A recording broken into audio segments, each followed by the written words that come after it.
जय भीम, नमो बुद्धाय साथियों। मैं कानपुर से लक्ष्य कमांडर सुजाता सिंह, हमारे साथ सीनियर वरिष्ठ कमांडर संघमित्रा गौतम जी जो लखनऊ से आई हुई हैं।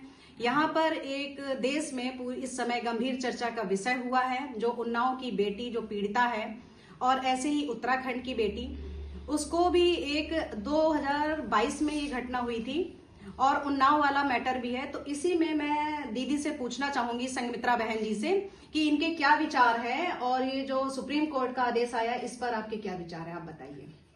जी, पहले तो मैं ये कहना चाहूंगी कि देश में जो ताकतवर लोग हैं, जो सामंतवादी विचारधारा के हैं या पुरुष विचारधारा के लोग हैं, पुरुषवादी विचारधारा के, ये लोग महिलाओं को, बहन बेटियों को, चाहे वो उनके समाज की हो, चाहे वो दूसरे समाज की हो, वो उनकी कोई वैल्यू नहीं है उनकी निगाहों में। जैसे जैसे ये लोग ऊपर बढ़ते हैं वैसे वैसे ये अपने से जो कमजोर वर्ग के लोग हैं, महिलाएं हैं, मजदूर हैं या कोई और है, उसको दबाने का ये लगातार प्रयास करते रहते हैं। तो ये पहली बात, तो ये जो मानसिकता है ये बहुत ही घटिया टाइप की मानसिकता है। मैं तो ये कहूंगी कि जब लोग पावर में हो, ताकतवर हो, तो उनको और ज्यादा उदार होना चाहिए। जैसे कि फल है, पेड़ है, जब वो फलदार होता है तो वो झुक जाता है।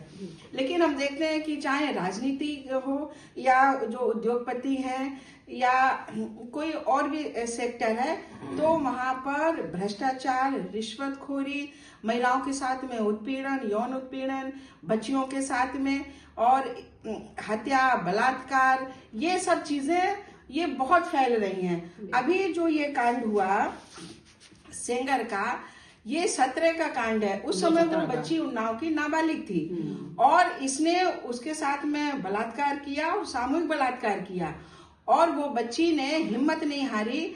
वो लगातार अपने लिए, न्याय के लिए वो संघर्ष करती रही और इसी दौरान उसके वकील को मारा, उसके परिवार की 2 और महिलाओं को मारा या मरवाया, और उसके चाचा को जेल में करके रखा हुआ है, उसके पिताजी को मरवाया पुलिस कस्टडी में।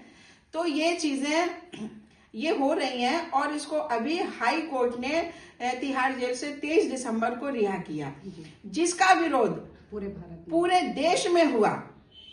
दिल्ली के जंतर मंतर से लगा करके भारत के विभिन्न राज्यों में, तमाम जिलों में, गांव में, देहातों में, कस्बों में इसका असर गया। और ये बहुत अच्छी बात रही कि देश में लोग हैं ऐसे जो न्याय पसंद लोग हैं और उस बेटी के साथ, उस बहन के साथ में इतनी ठंड में खड़े रहे। बिल्कुल।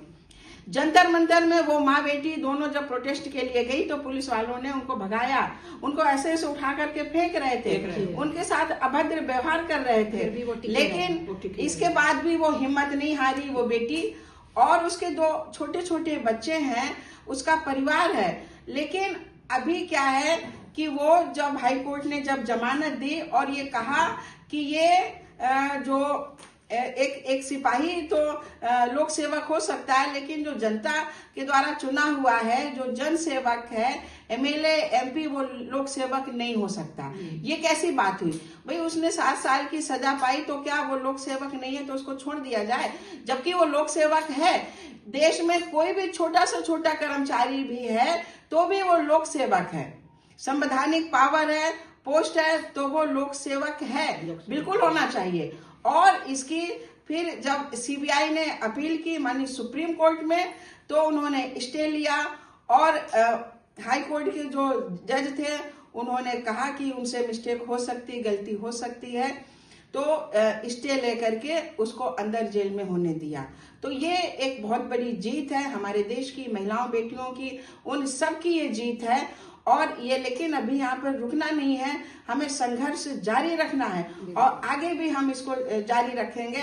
भारतीय समन्वय संगठन लक्ष्य की टीम ने लखनऊ में, लखीमपुर में और यहाँ कानपुर में भी आज जो है प्रोटेस्ट किया है। हमारी माताएं, बहनें हमेशा उस पीड़ित के साथ में खड़ी हैं, और उस जैसी तमाम वो महिलाएं, वो बहनें, वो बेटियां, वो बच्चियां जो दबंगों के द्वारा पीड़ित हैं, किसी के भी द्वारा अगर वो पीड़ित हैं, तो ये भारतीय समन्वय संगठन लक्ष्य उनके साथ में खड़ा दिखाई देता है। बिल्कुल, बहुत बहुत आपने हम लोगों का मार्गदर्शन किया, और हम चाहेंगे ऐसे ही जिस तरह आप जागरूक हैं, हमारे हर समाज की बहन बेटियां जागरूक हो जाएं और अन्याय के खिलाफ अगर आवाज उठाने लग जाएं, तो हम कहते हैं शासन, प्रशासन, सरकार उसको सुननी पड़ेगी। और हमको पूरा भरोसा है अपने देश के सुप्रीम कोर्ट पर, न्यायालय पर, और हमें एक आस है इससे कि हमें निष्पक्ष न्याय मिलेगा, और वही हुआ। देखिए, बाबा साहब के संविधान में बहुत बड़ी ताकत है कि झुकते हैं लोग, झुकाने वाला चाहिए। बिल्कुल बिल्कुल, है ना।